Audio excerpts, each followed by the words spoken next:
what Jesus said in Matthew 23, 1 to 4. So, in Matthew 23, 1 to 4, ang sinabi din dito, then Jesus said to the crowds and to his disciples, the teachers of the law and the Pharisees sit in Moses' seat.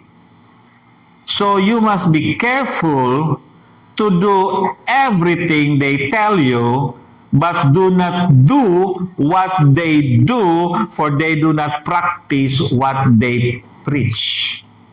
All right. All right. Listen, the Pharisees sit on Moses' seat. So do and observe whatever they tell you. But not the works they do. For they preach, but do not practice. Wait, what? Ako, I was first year and may isang teacher kami doon na itong sinabi niya.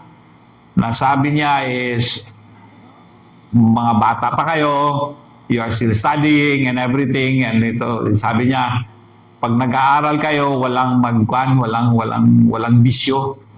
Huwag kayong uminom, huwag kayong manigarilyo, huwag kayong magsugal. Ang dami niyang sinabi. Later to find out, at nakita namin na nagiinom at nagsisigarilyo ang aming teacher.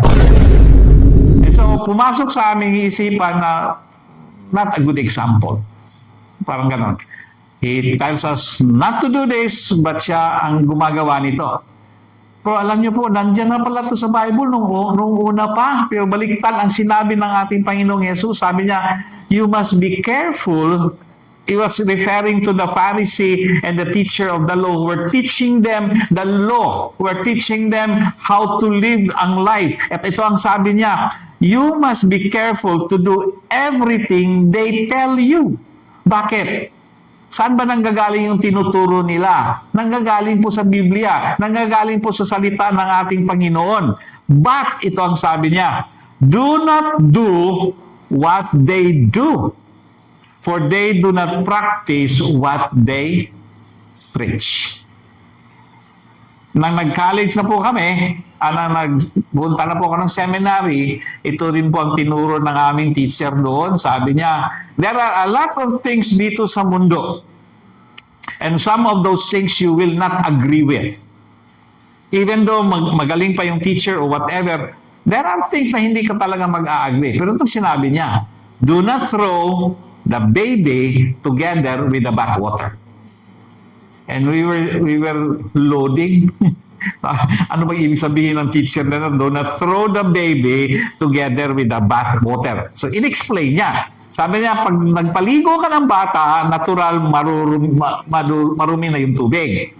So, what you will do, itatapon mo yung tubig, yung marumi. Pero yung baby, ikikip mo, sabi niya. So, ganito yan, sabi niya. If you go to, now that you are aspiring to become pastors, you will be attending seminars, you will be attending conferences, you will be attending teach-in, you will be attending a lot of things that will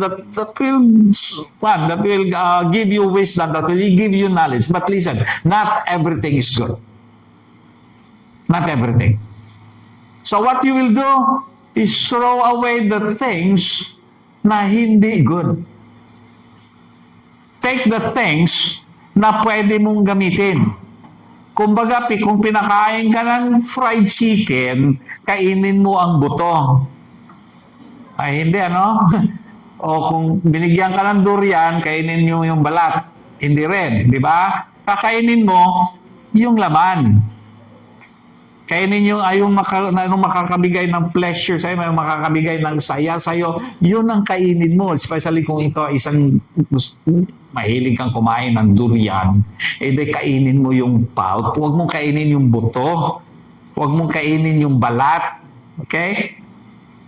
Ganun ang ibig sabihin. Kaya ito din ang sinabi ni Jesus Christ. So you must be careful to do everything they tell you. Do it. Kasi minsan, tinitingnan natin yung tao eh. Pag di niya ginawa, sabi ay, hindi good example, so di na rin natin gagawin. Hindi. Gawin mo yung tinuturo niya kung tama. Kahit ano pa siya, kung sino pa siya, gawin mo.